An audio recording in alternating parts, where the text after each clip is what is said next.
texto bíblico de hoje diz: o Senhor é meu pastor e nada me faltará. Amém. Ele me faz repousar em pastos verdes e me leva a águas tranquilas.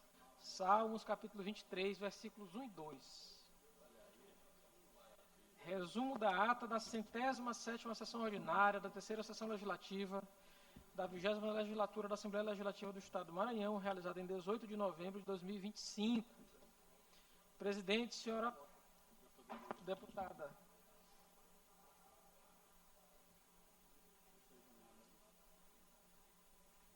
Iracema Vale, primeiro secretário, senhor deputado Davi Brandão, segunda secretária em exercício, senhora deputada Ana do Gás. Às 9h41, presentes os senhores deputados Adelmo Soares, Aloysio Santos, Ana do Gás, André Martins Rezende, Antônio Pereira, Ariston, Arnaldo Melo, Carlos Lula, Catulé Júnior, Cláudio Cunha, Daniela, Davi Brandão, doutor Iglesias, doutora Helena Vailide, doutora Viviane, Edna Silva, Fabiana Vilar, Fernando Bright, Francisco Nagibe, Fred Maia, Glauber Coutrin, Guilherme Paz, Iracema Vale, Janaína, João Batista II, Júlio Mendonça, Júnior França, Queque Teixeira, Leandro Belo, Neto Evangelista, Osmar Filho, Otalino Neto, Pará Figueiredo, Ricardo Arruda, Ricardo Rios, Rodrigo Lago, Solange Almeida e Wellington do Curso. Ausentes os senhores deputados Eric Costa, Florencio Neto, Júnior Cascarimbe e Calda Maceno. A presidente, em nome do povo, invocando a proteção de Deus e a luz do Divino Espírito Santo, declarou aberta a sessão, determinando a leitura do texto bíblico da ata da sessão anterior, que foi aprovado, e do expediente que foi encaminhado à publicação. No horário destinado ao pequeno expediente, concedeu a palavra aos deputados Fred Maia, Júlio Mendonça, Rodrigo Lago, Ana do Gás, André Martins Rezende, Davi Brandão, Catulé Júnior, Solange Almeida, Wellington do Curso, doutor Iglesias. Esgotado o tempo destinado a este turno dos trabalhos, a presidente declarou aberta a ordem do dia, anunciando o veto integral ao projeto de lei 257/2023, de autoria do deputado Cláudio Cunha, que dependia de parecer das comissões, motivo pelo qual a sessão foi suspensa. Na oportunidade, também foram apreciados os vetos integrais ao projeto de lei 405/2024, autoria do deputado Cláudio Cunha, e o projeto de lei complementar número 8 e 9, de autoria do Poder Judiciário. Retomados os trabalhos, o deputado Neto Evangelista comunicou que, sob sua relatoria, em reunião da Comissão de Constituição e Justiça, o veto integral ao projeto de lei 257/2023, de autoria do deputado Cláudio Cunha, recebeu parecer pela manutenção do veto. E o veto integral ao projeto de lei número 405/2024, de autoria do deputado Cláudio Cunha, recebeu parecer pela rejeição do veto.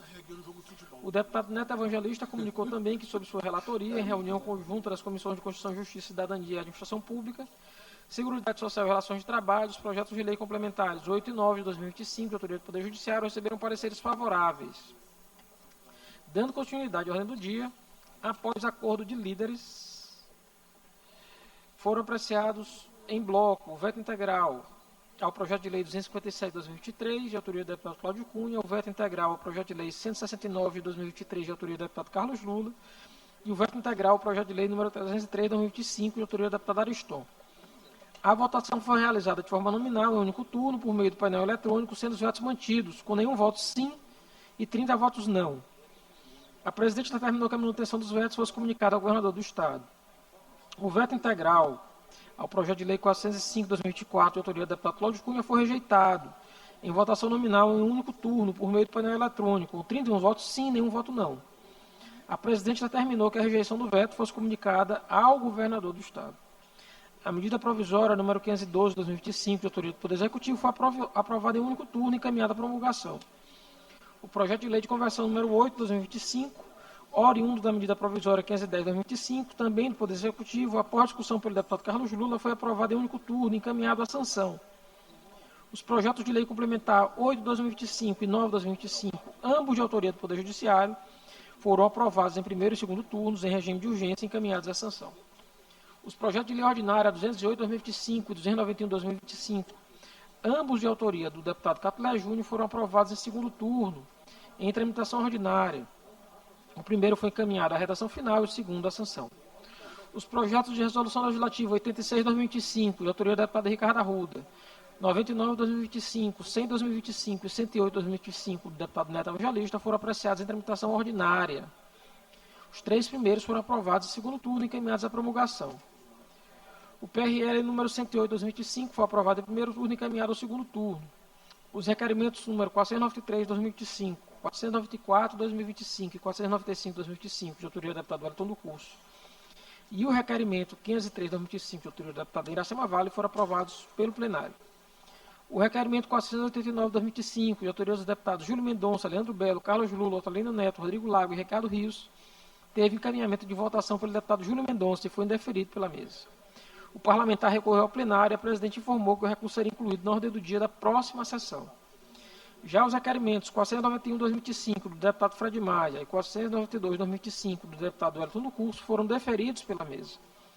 Em seguida, a presidente Iracema Vale convocou, nos termos do artigo 94 do Regimento Interno da Casa, uma sessão extraordinária para a apreciação dos projetos de resolução legislativa 135/2025, dos deputados Iracema Vale e Adelmo Soares, 133/2025 dos deputados Iracema Vale e Florencio Neto, 137/2025 dos deputados Iracema Vale, Davi Brandão e Florencio Neto, 138, 139 e 140/2025 dos deputados Iracema Vale e Antônio Pereira, 141/2025 do deputado Iracema Vale, 142/2025 dos deputados Iracema Vale e Hernando Ailib, 143/2025 dos deputados Iracema Vale, Davi Brandão, Florencio Neto e Antônio Pereira, 144/2025 dos deputados Iracema Vale, Adelmo Soares, Florencio Neto e Osmar Filho, 145/2025 dos deputados Iracema Vale, Ana do Gás e Daniela, e 115/2025 dos deputados Iracema Vale e Neto Evangelista. No primeiro horário do grande expediente, não houve vereador inscrito. No tempo reservado aos partidos e blocos, pronunciou-se o bloco parlamentar forte, o deputado Otalino Neto. No expediente final, não houve oradores inscritos.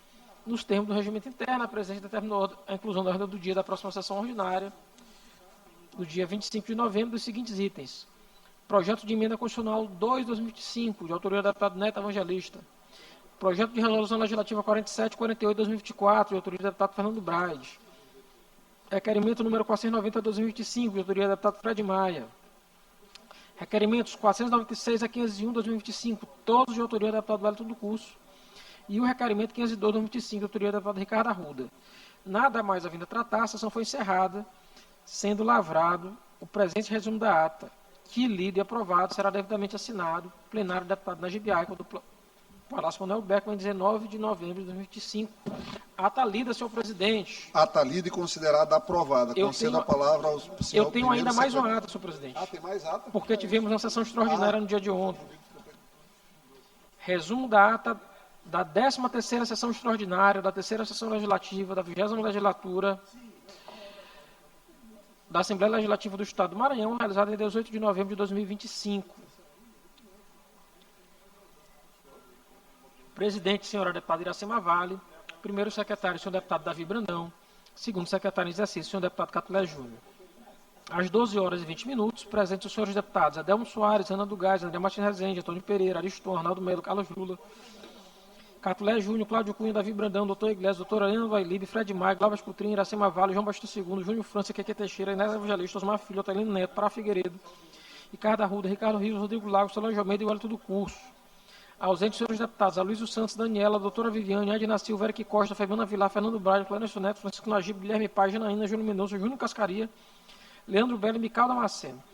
Em nome do povo, invocando a proteção de Deus, a luz do Divino Espírito Santo, a senhora presidente Iracema Vale declarou aberta a sessão extraordinária, convocada nos termos do artigo 94 do Regimento Interno da Casa, anunciando a apreciação dos projetos de resolução legislativa 135/2025 dos deputados Iracema Vale e Adelmo Soares, 136/2025 dos deputados Iracema Vale e Florencio Neto, 137/2025 dos deputados Iracema Vale, Davi Brandão e Florencio Neto, 138, 139 e 140/2025 dos deputados Iracema Vale e Antônio Pereira, 141/2025 da deputada Iracema Vale, 142/2025 dos deputados Iracema Vale e Helena do Ailib, 143/2025 dos deputados Iracema Vale, Davi Brandão, Florencio Neto e Antônio Pereira, 144/2025 dos deputados Iracema Vale, Adelmo Soares, Florencio Neto e Osmar Filho, 145/2025 dos deputados Iracema Vale, Ana do Gás e Daniela, e 115/2025 dos deputados Iracema Vale e Neto Evangelista. Os citados projetos dependiam de parecer das comissões e, para a reunião delas, a sessão foi suspensa. Retomado os trabalhos, o deputado Neto Evangelista comunicou que, sob a relatoria do deputado Ariston, em reunião da Comissão de Constituição, Justiça e Cidadania, os referidos projetos receberam pareceres favoráveis. Iniciada a votação, a presidente anunciou que os projetos de resolução legislativa número 135/2025, dos deputados Iracema Vale e Adelmo Soares, 133/2025, dos deputados Iracema Vale e Florencio Neto, 137/2025, dos deputados Iracema Vale, Davi Brandão e Florencio Neto, 138, 139, 140, 2025, dos deputados Iracema Vale e Antônio Pereira. 141, 2025, do deputado Iracema Vale. 142, 2025, dos deputados Iracema Vale e Helena Noelibe. 143, 2025, dos deputados Iracema Vale, Davi Brandão, Florencio Neto e Antônio Pereira. 144, 2025, dos deputados Iracema Vale, Adelmo Soares, Florencio Neto e Osmar Filho. 145, 2025, dos deputados Iracema Vale, Ana do Gás e Daniela. E 115, 2025, dos deputados Iracema Vale e Neto Evangelista, foram aprovados em primeiro e segundo turnos em regime de urgência e encaminhados à promulgação. Em seguida, a presidente comunicou que não haveria ordem do dia na próxima sessão. Nada mais havendo a tratar, a presidente encerrou a sessão, sendo lavrado o resumo da ata que, lida aprovado, será devidamente assinado. Plenário do deputado Najib Aica, do Palácio Manuel Beckmann, em 19 de novembro de 2025. Ata lida, senhor presidente. Ata lida e considerada aprovada. Conceda a palavra ao senhor primeiro secretário, deputado Rodrigo Lago, para fazer a leitura do expediente. Matéria para a leitura da 108ª sessão ordinária do dia 19 de 11 de 2025, quarta-feira. Requerimentos. Requerimento número 504 de 2025, de autoria do deputado Queque Teixeira. Requerimento número 505/2025, de autoria do deputado Héctor do Curso. Requerimento número 506/2025, de autoria do deputado Guilherme Paes. Indicações. Indicação número 2600/2025, de autoria do deputado Fred Maia. Indicações número 2601 e 2602/2025, de autoria do deputado Wellington do Curso. Expediente lido, senhor presidente. Só que é a parte que quer julgar. Expediente lido e encaminhado à publicação. Oradores inscritos no pequeno expediente por 5 minutos sem apartes. Primeiro orador, deputado Fred Maia. É o pessoal do...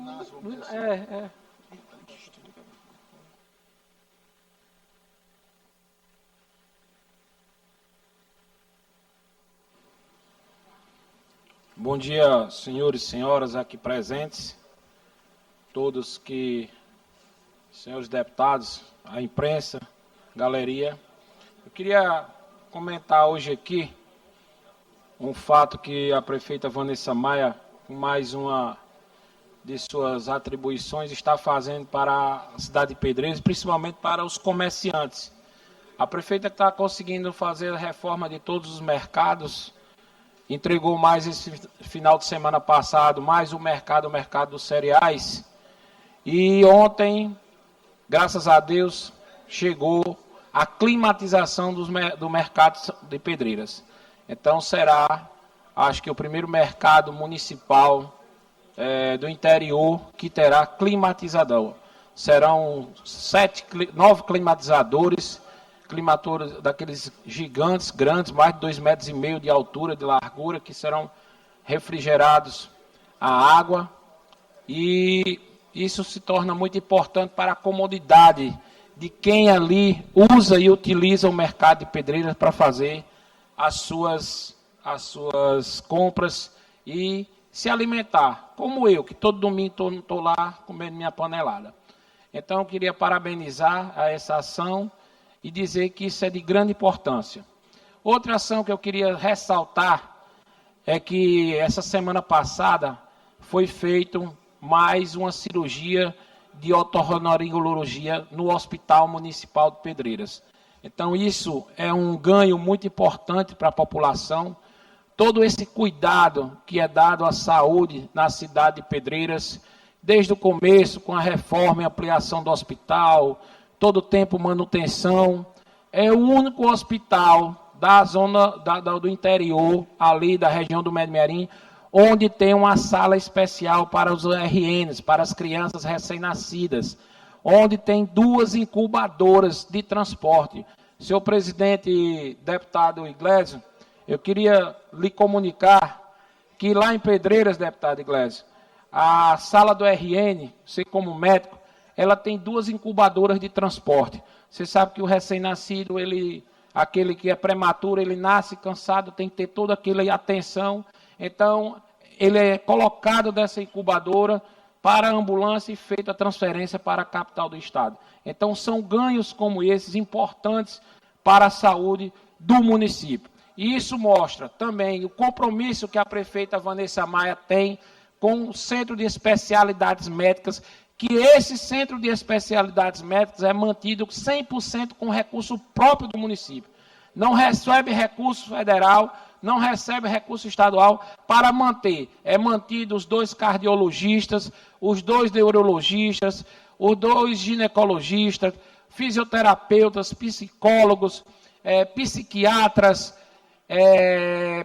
também ortopedistas. Então, é uma gama de profissionais que estão sendo atendidos 100% com recursos próprios do município, onde a prefeita tem todo esse cuidado, toda essa atenção para fazer isso. E, lógico, com essa conquista que a gente teve agora da Policlínica, com qual o governador assinou a ordem de serviço e já começou a reforma do local onde foi locado para fazer a Policlínica na cidade de Pedreiras, será outro ganho imenso, porque teremos áreas como endocrinologia, cardiologia, várias especialidades médicas, aquelas especialidades que o pobre está precisando, que as famílias carentes estão precisando. Então, quero dizer aqui que isso, para mim, é motivo de alegria ver que verdadeiramente hoje, com toda essa estrutura que a prefeita Vanessa Maia está colocando na saúde, e que segunda-feira passada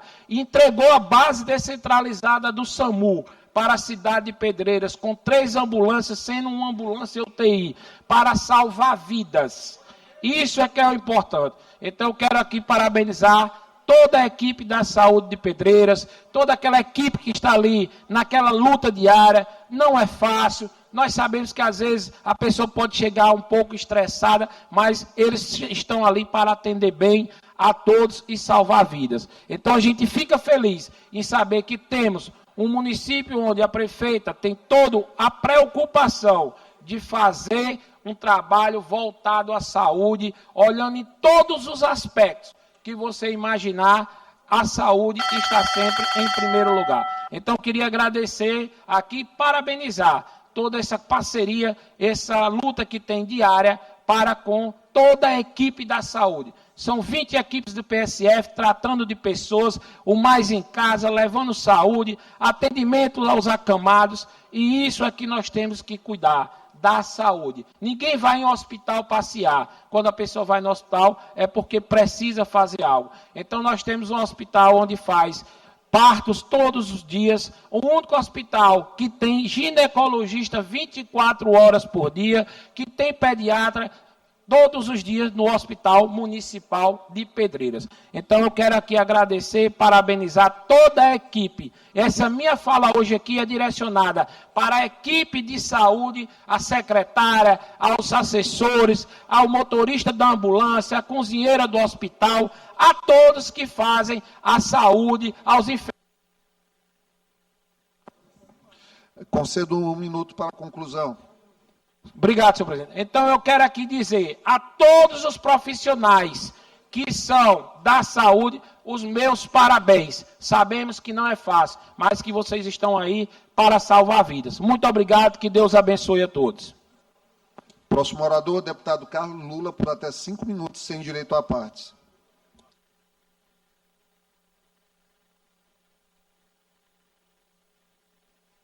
Obrigado, senhor. 9h51. Na tribuna, o deputado Carlos Só Lula. um tempo aqui, senhor presidente. Opa, obrigado. Para o seu pronunciamento. Senhor presidente. Peço que restituam o tempo do deputado Carlos Lula. Excelentíssimo senhor presidente, senhores deputados, senhoras deputadas. Eu subo à tribuna para tratar de uma data que a gente celebra amanhã, que é o Dia da Consciência Negra.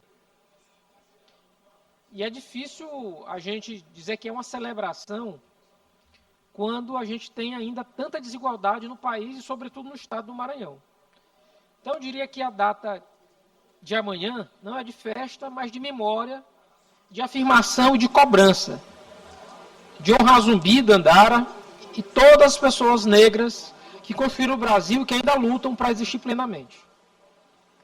Então, quando a gente diz, deputado Fred, que vai falar de consciência negra no Maranhão, a gente não está falando de um problema distante, meu amigo deputado Fernando Braide. Falar de nós, da nossa história e, sobretudo, das feridas ainda abertas que atravessam o cotidiano do nosso povo. Nós somos um dos estados mais negros do país, mas também um dos que carregam mais indicadores de desigualdade racial. Deputado Júlio, quando a gente vai na sua baixada, quando a gente olha os números, a gente não vê coincidência. Negros são a maioria entre os que ganham menos. Negros são a maioria entre os que enfrentam o desemprego, entre os que estão na fila da saúde. São a maioria entre os corpos encarcerados e entre os jovens que são vítimas da violência. Os negros também são a maioria entre os que tiram leite de pedra todos os dias para sobreviver. Essa realidade ela não se explica pela falta de talento ou pela falta de esforço, mas por séculos de exclusão, por oportunidades que foram negadas, por barreiras visíveis e invisíveis que insistem em atravessar o caminho de quem nasce com a pele preta. No Maranhão, esse quadro é ainda mais evidente quando observamos a distribuição territorial das desigualdades. As regiões mais pobres do Estado são também as regiões mais negras. Os municípios que lideram índices de pobreza e insegurança alimentar foram construídos sobre a ausência histórica do Estado, sobre a falta de infraestrutura, de escolas, de acesso à saúde e de caminhos reais de ascensão. A cor, como bem mostram os dados, ela infelizmente tem interesse. Mas eu quero subir à tribuna não apenas para denunciar, porque aqui é sobretudo um lugar de compromisso. E nosso compromisso precisa ser concreto. E aqui eu queria destacar 4 pontos, muito rapidamente. Primeiro, a gente tem de reconhecer que políticas universais não bastam em sociedades marcadas pela desigualdade racial. O Maranhão tem de acelerar a implementação de políticas afirmativas, ampliar o acesso de jovens negros à educação superior, fortalecer programas de permanência estudantil e garantir que a cor da pele não seja determinante do destino escolar. Em segundo lugar, a gente precisa enfrentar o racismo institucional. Sim. Precisamos revisar nossos protocolos policiais, ampliar a formação continuada das forças de segurança, garantir dados abertos sobre abordagens e promover mecanismos de controle externo efetivo. O Estado não pode ser produtor de mais desigualdade. Terceiro, é fundamental fortalecer a cultura negra maranhense, não como peça de folclore, mas como patrimônio político e identitário. O tambor de crioula, o bumbo meu boi, as comunidades quilombolas, a culinária, a religiosidade, tudo isso é central para a nossa memória e para a nossa capacidade de projetar o futuro do Estado. Proteger essas expressões é proteger o próprio povo do Maranhão. E, por fim, como 4º ponto, é indispensável enfrentar a violência que atravessa principalmente os corpos jovens, negros e periféricos. Não haverá consciência negra verdadeira enquanto mães negras continuarem enterrando seus filhos por falta de políticas públicas, por falta de oportunidades e por falta de Estado. A consciência negra é, sobretudo, um pacto moral, um pacto com a verdade, com a justiça e com a coragem de enfrentar o que ainda não tivemos coragem suficiente de mudar. O Maranhão precisa olhar para si mesmo e admitir que os números mostram há décadas. Não haverá desenvolvimento enquanto houver desigualdade racial como regra. Que essa casa assuma um compromisso de transformar essa data em políticas concretas, em orçamento, em fiscalização e ação. Não basta celebrar zumbi. É preciso honrar seu legado com escolhas públicas que rompam a lógica da exclusão. A consciência negra é, antes de tudo, a consciência da dignidade, do direito de viver sem medo, de sonhar sem barreiras impostas pela cor da pele e de existir plenamente. Que nós possamos estar à altura desse chamado. Muito obrigado. Convido o deputado Júlio Mendonça para ocupar a tribuna por até 5 minutos, sem direito à parte. Em seguida, o deputado Rodrigo Lago.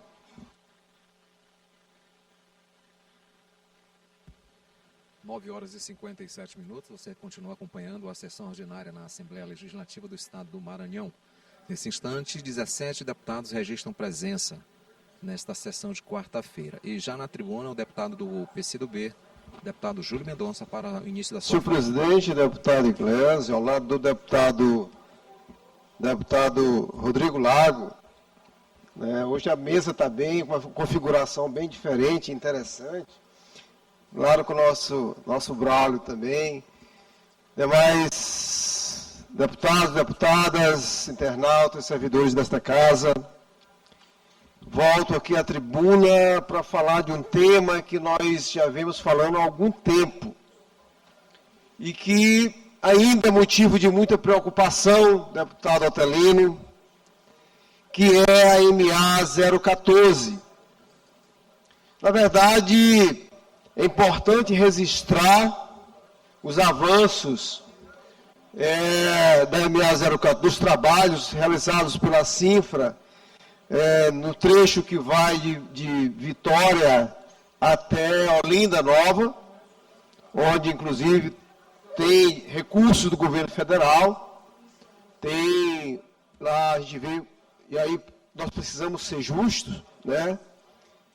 Tem vários pontos já consolidados, né, que nos deixa satisfeito enquanto parlamentar, enquanto homem público. Mas trago aqui a preocupação,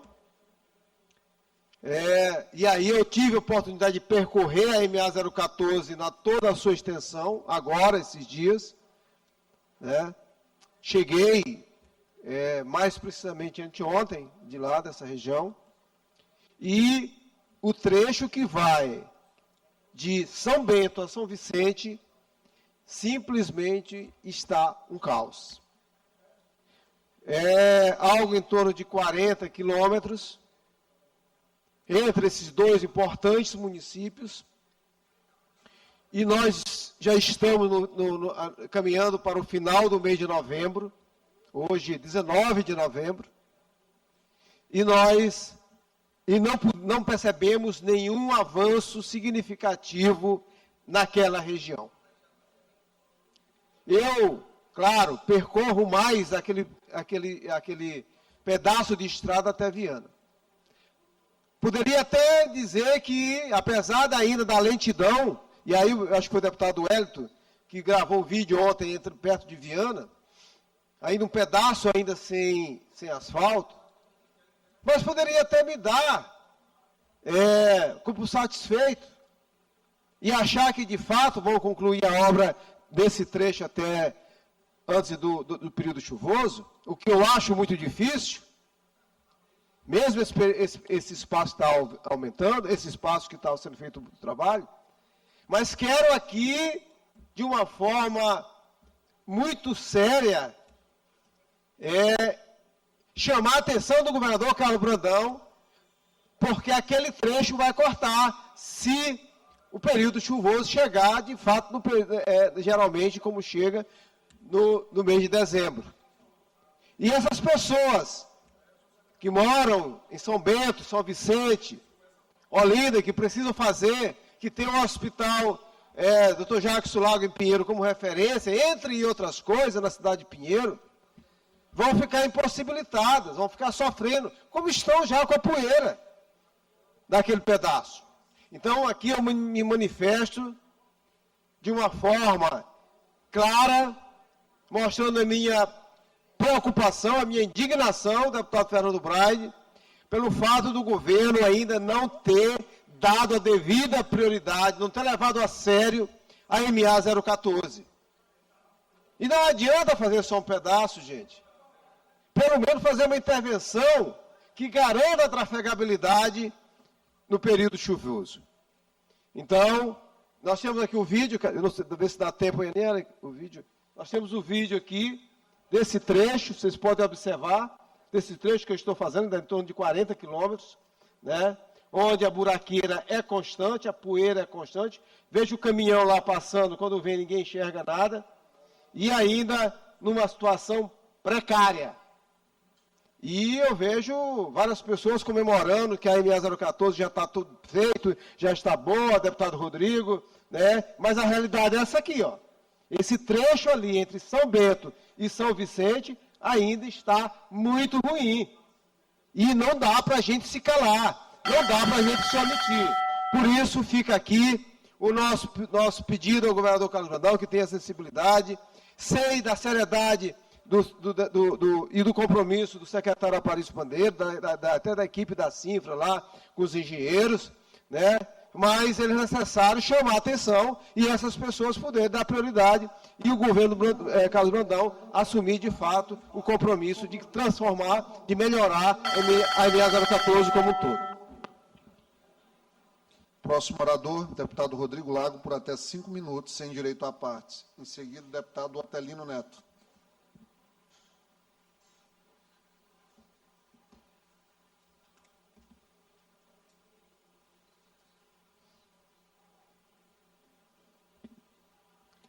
Senhores deputados, senhoras deputadas, imprensa, povo do Maranhão. Venho hoje à tribuna fazer um apelo a essa casa que reflita sobre o papel do Poder Legislativo no atual estágio das coisas. Ontem, na reunião da Comissão de Constituição e Justiça, pedi vista de uma medida provisória encaminhada pelo senhor governador Carlos Brandão a esta casa, que trata da criação de 5 cargos em comissão, deputado Otelino Neto. Toda semana chega a essa casa um projeto de lei criando mais cargos em comissão.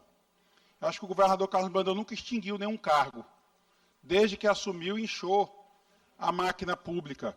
E eu não sou contra que a máquina pública se amplie. Eu sou contra, deputado Fernando, é aquele discurso que o governo vem fazendo, comemorando seu estado recordista em arrecadação de impostos no Brasil, quando os serviços públicos não funcionam. Mas por que eu chamo a atenção desta medida provisória específica? O governador encaminhou a esta casa a medida provisória no dia 24 de outubro de 2025.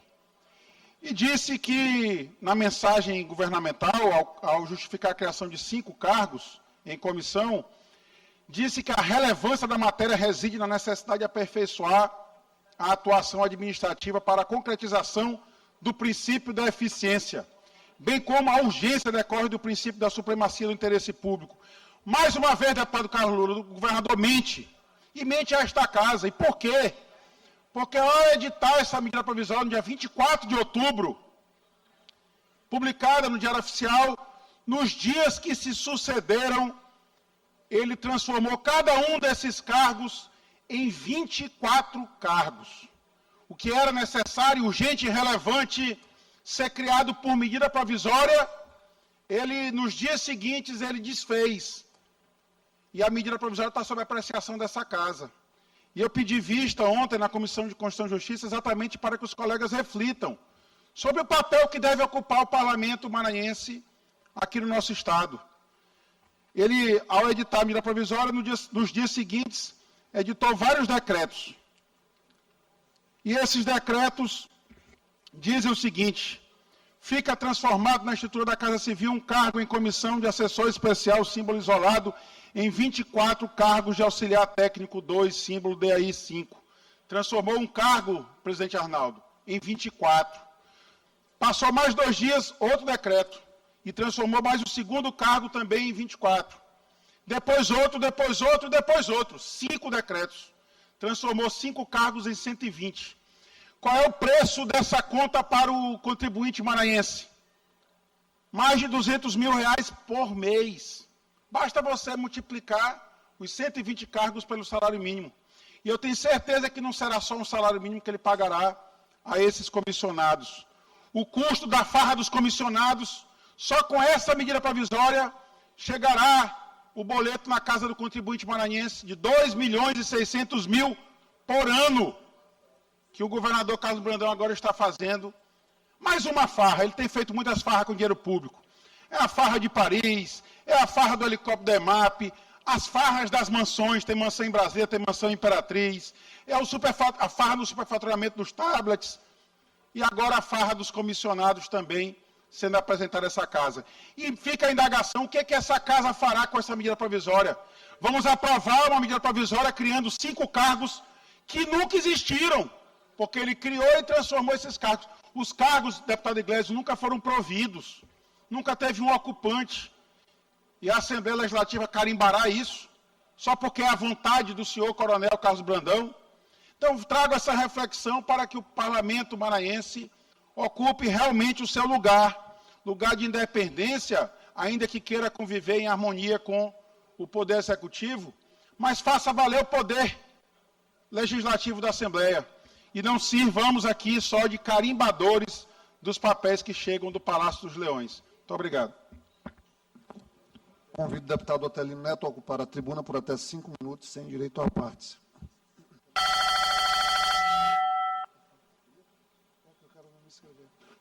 Deputado Iglesias, tem mais algum inscrito?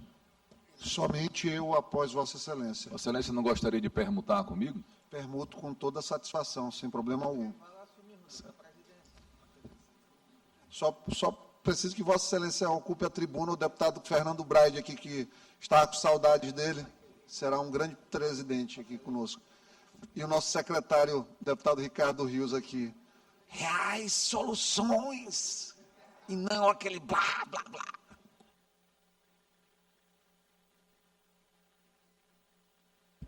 Dez horas e 9 minutos.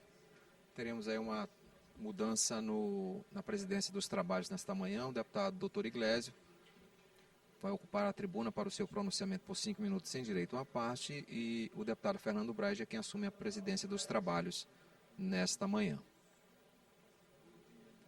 Nesse instante, 21 parlamentares registram a presença na sessão ordinária desta quarta-feira. Convido o deputado doutor Iglesias a fazer uso da tribuna.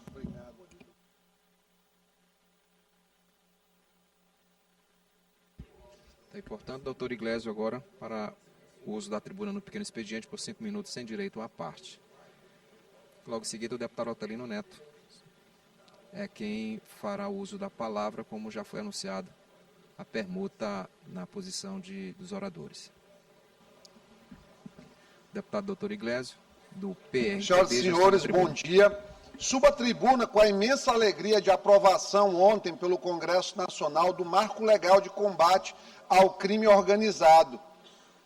Projeto que vinha sendo trabalhado no Congresso Nacional há algum tempo e que, no assodamento do governo federal, ele terminou sendo chamado de PL antifacção, mas, estranhamente, a versão que foi encaminhada ao Congresso Nacional criava uma categoria de atenuante para faccionado.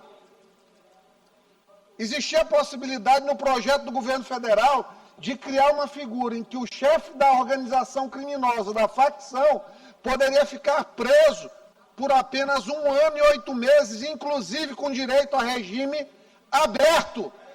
Era isso que o governo Lula queria. E aí, o secretário de São Paulo, de Segurança, deputado federal Guilherme Derrite, foi chamado pelo presidente Hugo Mota para relatar o projeto. Fizeram escarcéu com a primeira versão. Chegou-se, após 5 versões, a um aprimoramento do projeto.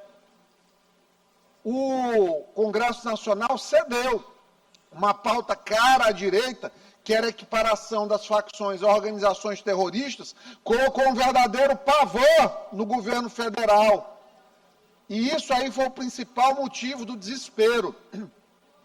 Como eles têm um Sidônio hoje à frente da comunicação, que trabalha de maneira extremamente competente para tentar fazer o pior governo dos últimos 20 anos do país parecer um governo que faz alguma coisa, o Sidônio começou a injetar na publicidade paga do governo nos seus grandes veículos a ideia de que a Polícia Federal seria enfraquecida.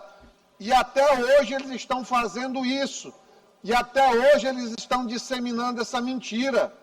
Até aquela cidadã chamada Erika Hilton, Gleisi Hoffmann, outra cidadã, hoje pela manhã ainda estavam mentindo, dizendo que o projeto que foi aprovado enfraquece o combate às facções. Por quê? Porque supostamente enfraqueceria a Polícia Federal. Porque criou a destinação dos recursos, o perdimento de bens, para um Fundo Nacional Único de Segurança Pública. Porque criou a possibilidade do Estado que fez a operação jogar o recurso para a sua própria instituição financeira, o Caixa, o seu próprio fundo, criou a possibilidade de jogar esse dinheiro para o próprio fundo. Qual o problema disso? Se forem ações compartilhadas, metade para a Polícia Federal, metade para a Polícia dos Estados, para reforçar a segurança. Nada mais justo, até porque as despesas, os custos, recursos humanos envolvidos são compartilhados.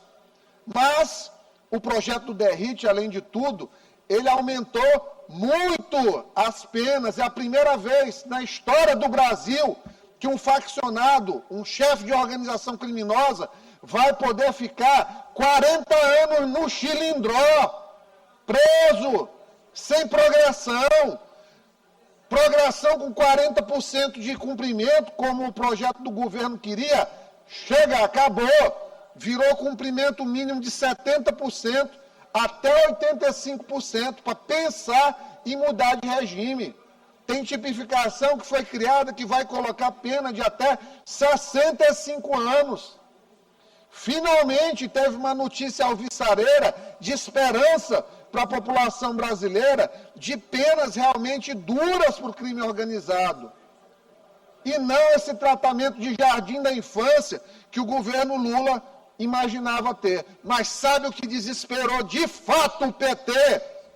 O que fez Rubem Júnior ontem bradar na tribuna, histérico, histriônico na tribuna. Márcio Gerri amanheceu o dia triste, hoje pela manhã, criticando o projeto, é que agora quem está preso provisório no presídio não vota. Cortaram aí pelo menos 1 milhão, quase 1 milhão de eleitores no PT.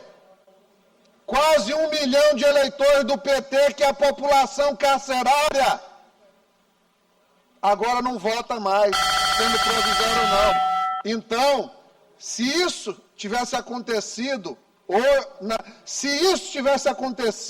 na eleição passada, o PT provavelmente teria perdido a eleição, porque bandido não teria direito a voto. Muito obrigado. Convido agora o deputado Otelino Neto a fazer uso da tribuna.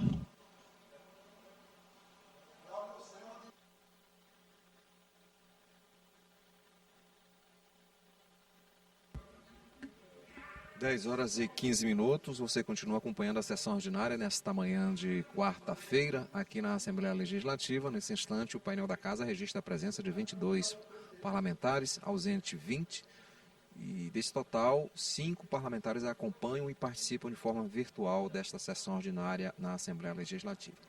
O deputado Otelino Neto já se encaminha para a tribuna para uso da sua fala por 5 minutos, sem direito à parte. Senhor presidente, solidariedade na tribuna. Senhores deputados, senhoras deputadas, parece que o deputado Iglesio e eu assistimos projetos de lei diferentes com relação ao que foi aprovado ontem na Câmara. A Câmara dos Deputados, mais uma vez, envergonhou o Brasil e o Maranhão, ao aprovar um projeto de lei que, infelizmente, tem por objetivo desarticular e enfraquecer a Polícia Federal. Ao tempo em que aumenta algumas penas, e isso de fato é necessário, mas de forma subliminar, aqueles deputados, aqueles caciques da Câmara, com a concordância quase cúmplice do presidente da Câmara, Hugo Mota, investem contra a Polícia Federal justamente, deputado Júlio, no dia em que uma operação da Polícia Federal prende 2 banqueiros, 2 bilionários que estavam fraudando o sistema financeiro brasileiro, foram presos. Sintomático, há um mês teve uma operação que atingiu o coração da Faria Lima. Como combater o crime organizado, deputado Arnaldo Melo? Sem ir lá onde estão os financiadores, sem ir onde está o coração financeiro do crime organizado. Fazer o combate prendendo os traficantes é muito importante e tem que ser feito, mas no paralelo tem que atirar no coração financeiro do crime organizado. Quando se fragiliza a Polícia Federal, o que é que está se fazendo? Está mentindo para a sociedade, dizendo que está aumentando pena, então vai combater o crime organizado. Por outro lado, você fragiliza exatamente quem tem os instrumentos e a tecnologia para fazer o combate efetivo ao crime organizado e ao seu berço financeiro. Então, a Câmara dos Deputados ontem, mais uma vez, envergonhou o Brasil. Dos 18 deputados federais do Maranhão, e é importante que a sociedade saiba disso, 16 votaram a favor. O deputado Iglesio citou de forma negativa os 2 que votaram contra. O deputado Márcio Gerri e o deputado Rubens Júnior. Esses 2 votaram com responsabilidade. Não votaram para enganar a população. E é muito importante, já que ano que vem é ano de eleição, que a população preste bem atenção.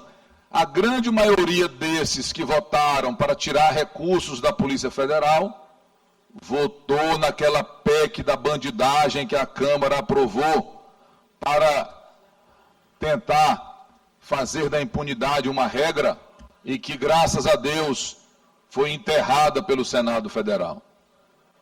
Então, sob a presidência do Hugo Mota e sob o comando do Centrão, a Câmara tem sido uma vergonha sucessiva para o Brasil.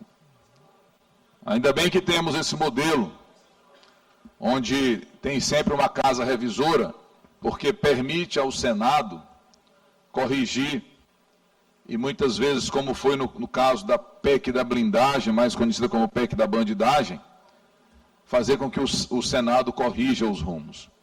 Infelizmente, deputado Carlos Lula, essa atual composição da Câmara, que é comandada pelaquilo que se convencionou chamar de Centrão, e que, infelizmente, acaba seduzindo boa parte da bancada federal do Maranhão, que é a bancada da Câmara dos Deputados, infelizmente, tem feito a Câmara aprovar projetos muito ruins.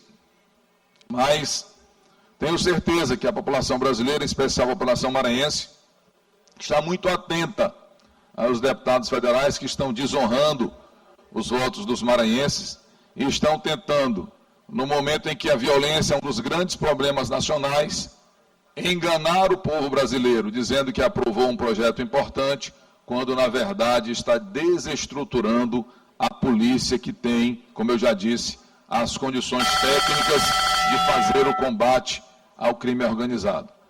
Então, senhores deputados, hoje é mais um dia que merece registro.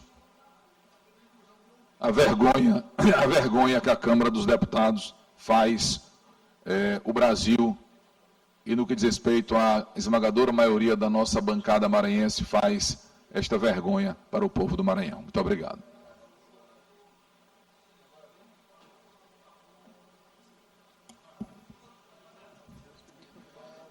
Sem ordem do dia, grande expediente, ninguém inscrito. Bloco parlamentar, Parlamento Forte. Deputado Rodrigo, alguém inscrito?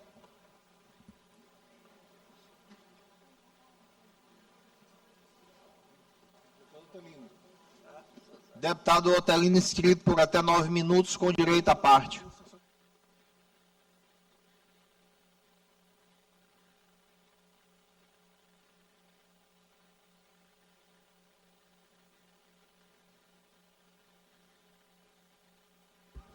Tá aí, portanto, a sessão segue sem ordem do dia. Não teremos o grande expediente, que é o tempo que um parlamentar tem de 30 minutos para usar a tribuna com direitos à parte. E agora a sessão segue já para a sua parte final, tempo de blocos e partidos.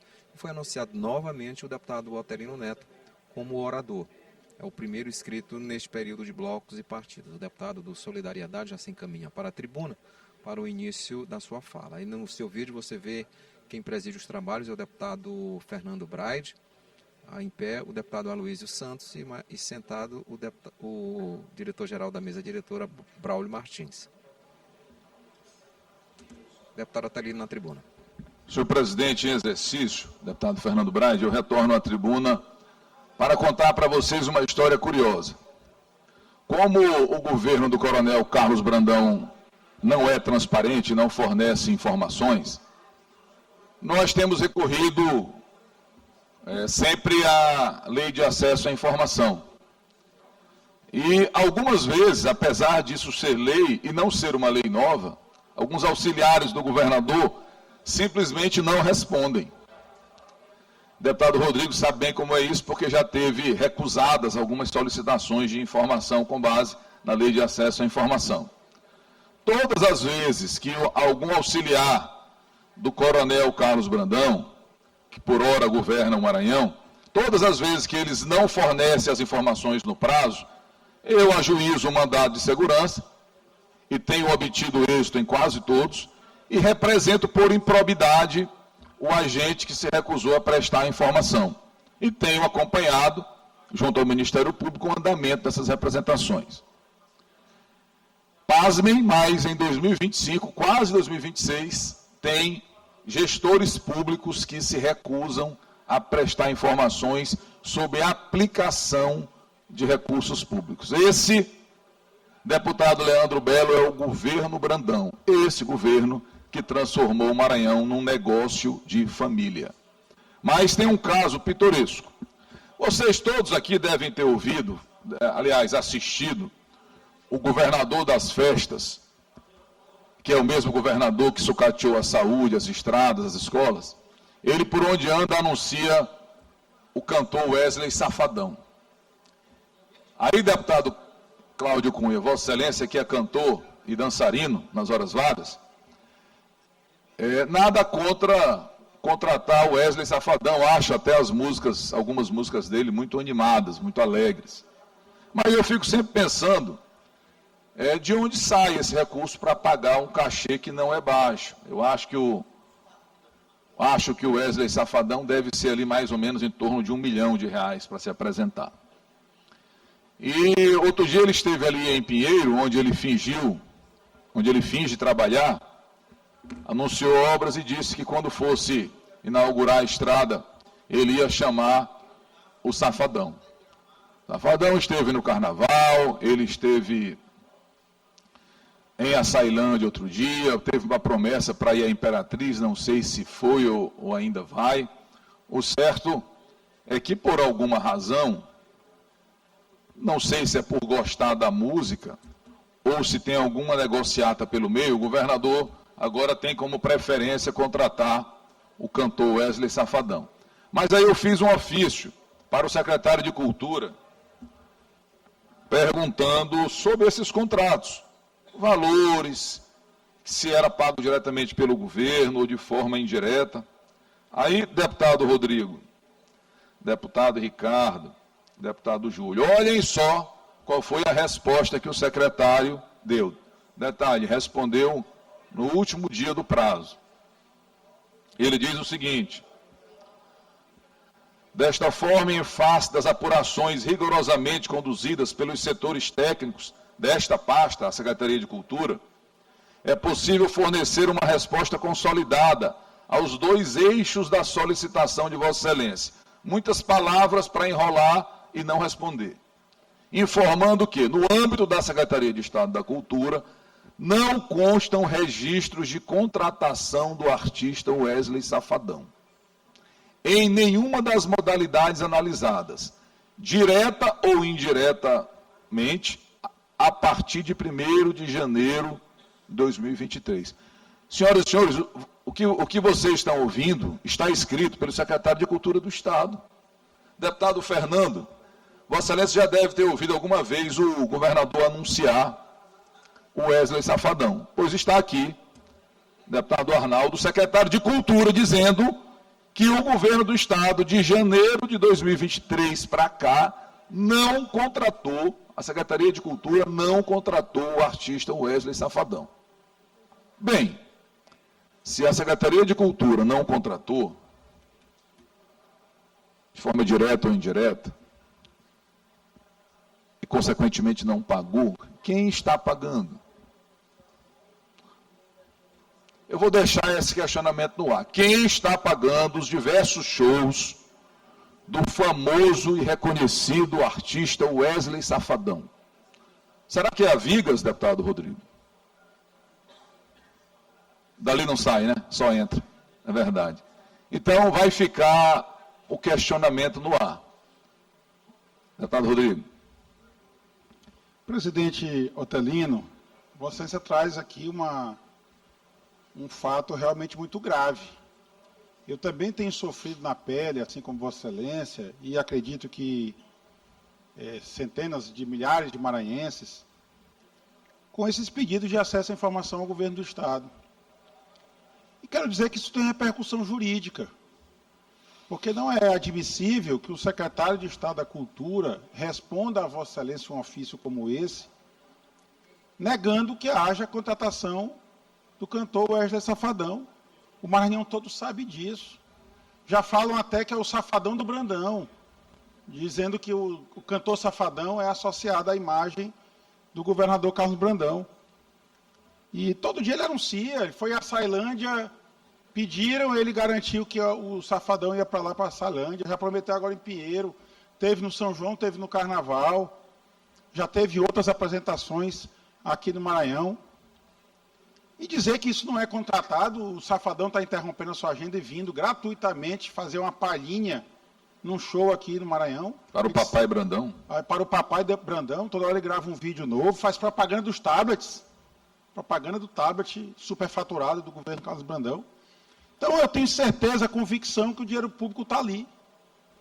E eu acho que uma resposta como essa merece realmente uma apuração mais séria das autoridades. O Ministério Público do nosso Estado não pode colocar uma venda nos olhos com relação a esse fato. A sociedade toda está vendo. Teve deputado da tribuna dessa casa que disse que o governo não estava pagando nenhuma atração nacional, que é mentira. Estão pagando por outros caminhos, pelos caminhos errados. É o que disse uma vez alguém que eu já não me recordo, que me disse que o governador Carlos Brandão gosta tanto de cometer ilícitos que quando ele chega na porta da casa de um cidadão e a porta está aberta, ele faz questão de quebrar a janela só para cometer mais um ilícito. Então, me parece que, para fazer a propaganda de dizer que não está pagando nenhum artista nacional, estão fazendo todo esse malabarismo, e o secretário de Cultura apresenta um ofício como esse. Então, eu me convido, deputado Otelino, a assinar com Vossa Excelência uma representação, inclusive criminal, para que o Ministério Público apure se o conteúdo desse ofício é verdadeiro ou se o secretário de Estado da Cultura está mentindo para um parlamentar dessa casa. Muito obrigado, presidente. Agradeço pela parte, deputado Rodrigo, peço que incorpore o pronunciamento. E esse ponto, ele é fundamental.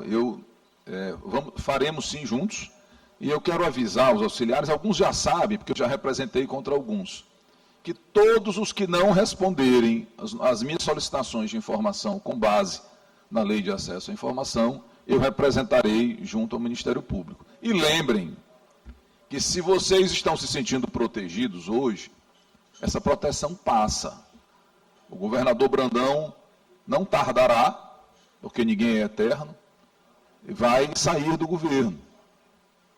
Quando ele sair do governo, essas pessoas que estão hoje ocupando também deverá sair. E vai continuar respondendo pelos seus atos. Não só por esses de não responder às solicitações de informação, quanto pelos outros decorrentes dos seus atos nas secretarias.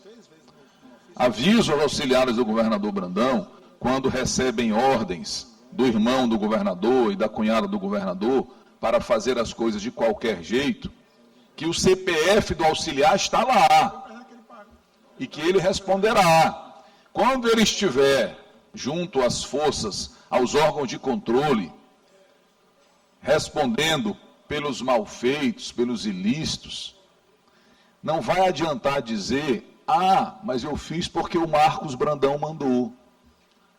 Eu fiz porque a senhora Aldréia mandou. Eu fiz porque O candidato de proveta mandou. A responsabilidade ela é objetiva, é de quem colocou o seu CPF e a sua assinatura lá. Então, lembrem-se que, embora o coronel Brandão, governador coronel... Bom dia, peço para liberar o áudio ao deputado Otelino, por favor. Obrigado, deputado Fernando. Eu vou já concluir.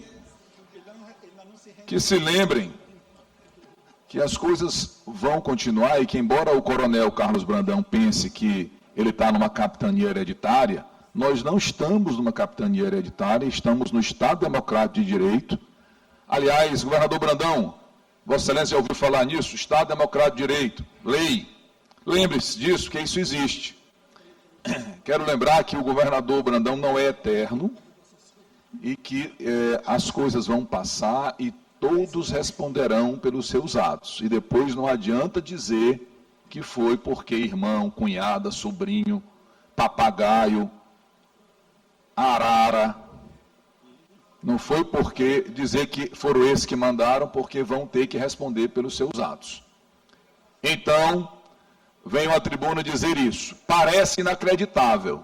Eu olho nos olhos de quem está aqui neste plenário e vejo a expressão do espanto, quando o secretário de Cultura diz que não pagou, não contratou e não pagou o artista Wesley Safadão. Já encaminhei um ofício à Secretaria da Transparência, perguntando se qualquer órgão do governo do Estado pagou, contratou ou pagou o artista Wesley Safadão. Daqui a pouco eles deverão responder. Se não responderem por bem, responderão por determinação judicial. Mas quero dizer que estou acompanhando de perto, até porque hoje nós já sabemos, senhores deputados e senhoras deputadas, que um dos pilares da lavagem de dinheiro no Maranhão está na Secretaria de Cultura. E nós estamos acompanhando passo a passo aquilo que é recurso estadual representando e representaremos para o Ministério Público Estadual e aquilo que é recurso federal nós representamos e representaremos para a Polícia Federal. Então, estão avisados que nós estamos acompanhando de perto o que está acontecendo na Secretaria de Cultura, assim como o que está acontecendo na Secretaria de Infraestrutura, assim como o que está acontecendo na Secretaria de Governo, assim como o que está acontecendo na Secretaria de Saúde, e em todos os pilares da lavagem de dinheiro comandada pelo senhor Carlos Brandão. Muito obrigado.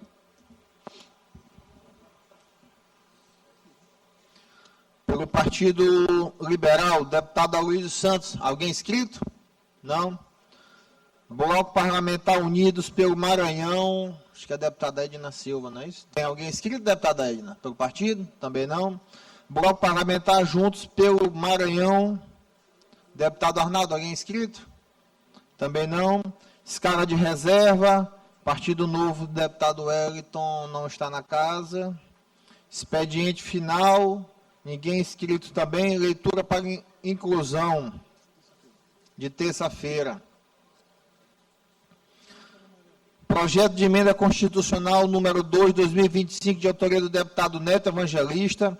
Projeto de resolução legislativa número 47, 2024, de autoria do deputado Fernando Braide. Projeto de resolução legislativa número 48, 2024, de autoria do deputado Fernando Braide.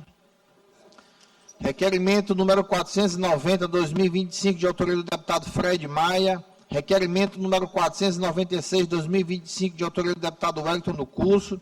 Requerimentos número 497, 498, 505, 2025, todos de autoria do deputado Wellington do curso.